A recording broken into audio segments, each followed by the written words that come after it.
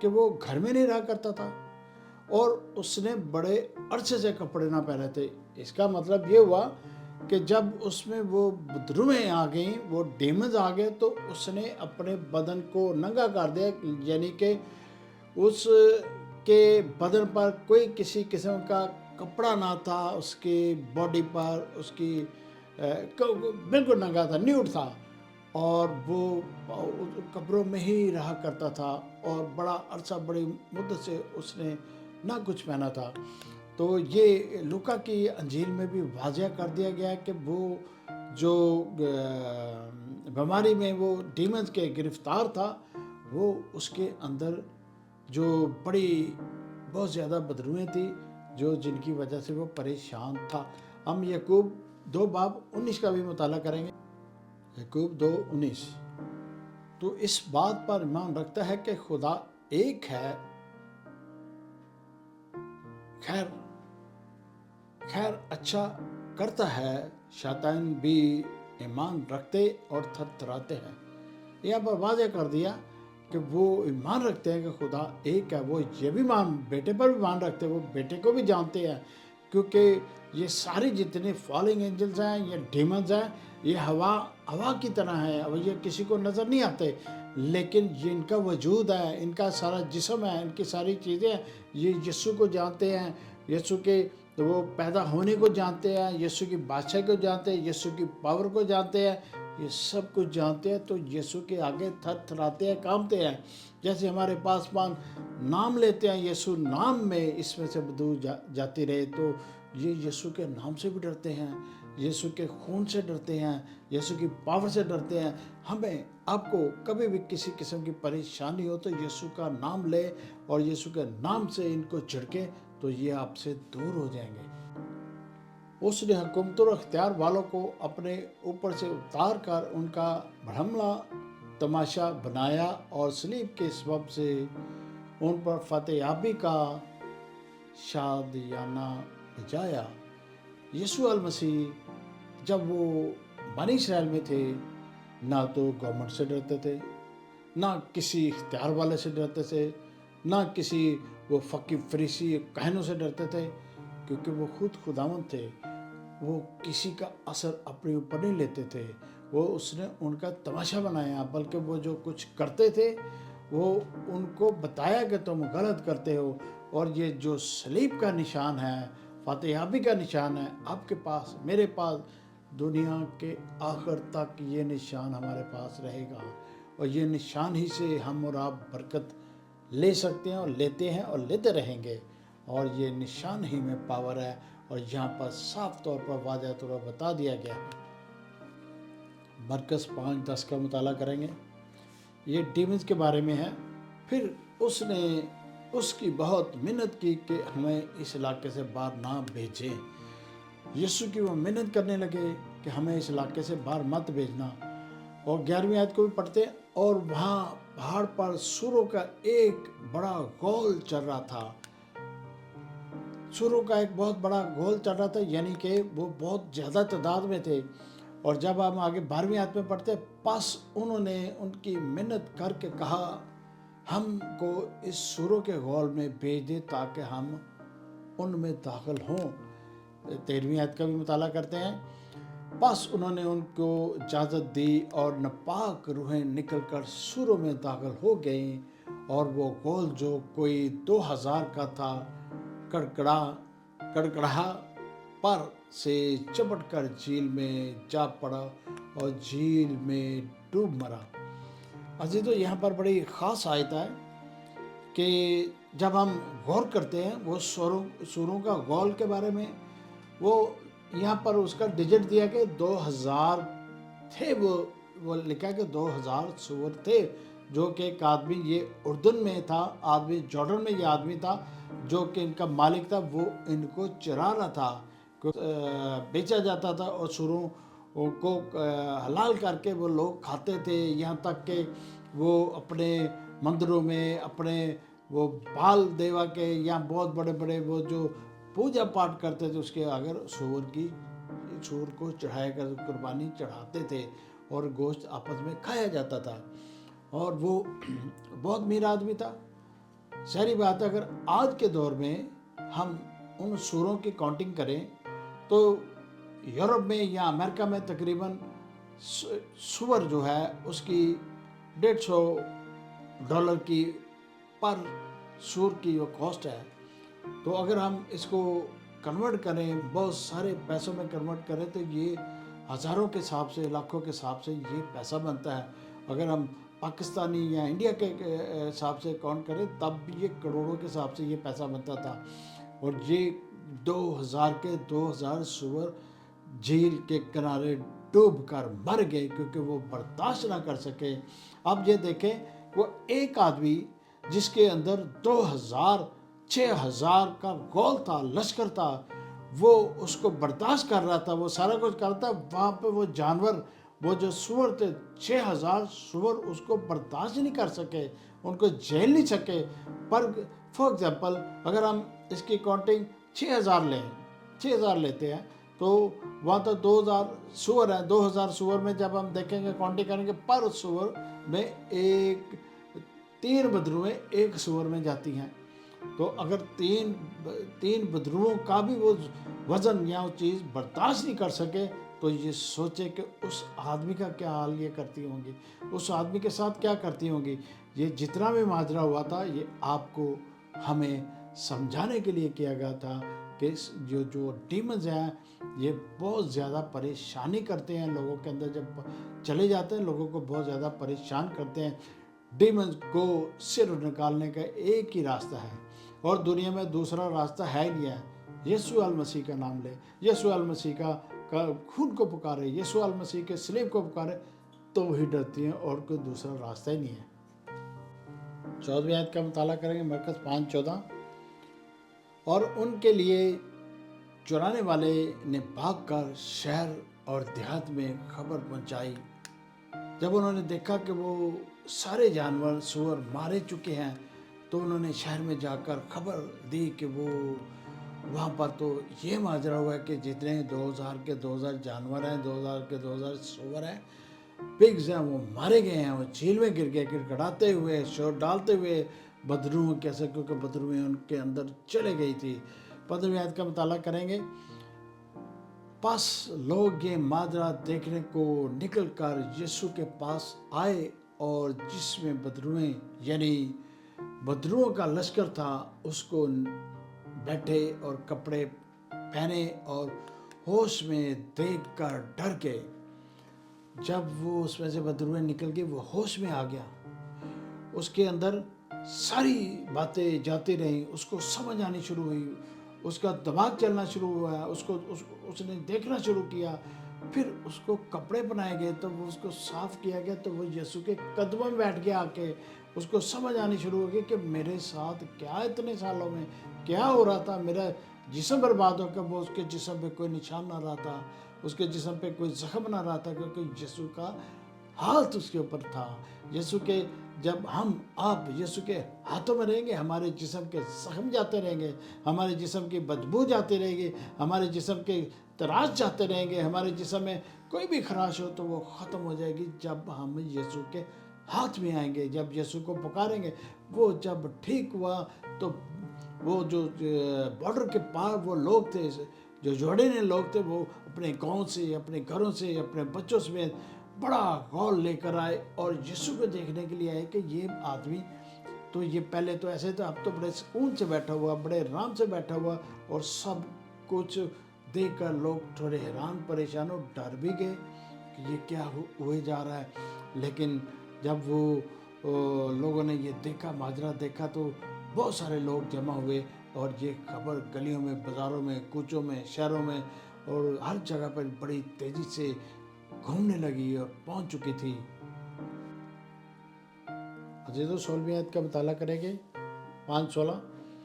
اور دیکھنے والوں نے اس کا حال جس میں بدرویں تھی اور سوروں کا ماجرا ان سے بیان کیا اور وہ اس کو آدمی کو دیکھتے رہے. 17ویں آیت کا مطالعہ کریں گے. وہ اس کی منت کرنے لگے کہ ہماری سرحدوں سے باہر چلا جا.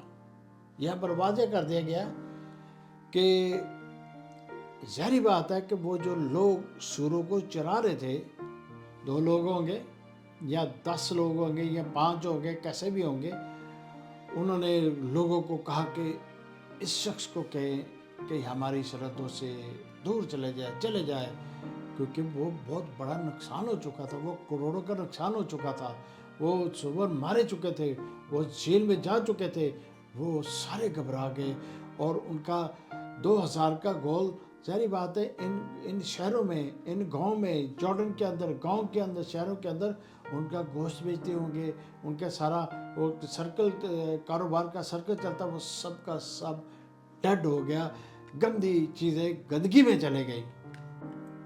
اسی طرح آگے بڑھتے ہوئے 18ویں آیت کا مطالعہ کریں گے۔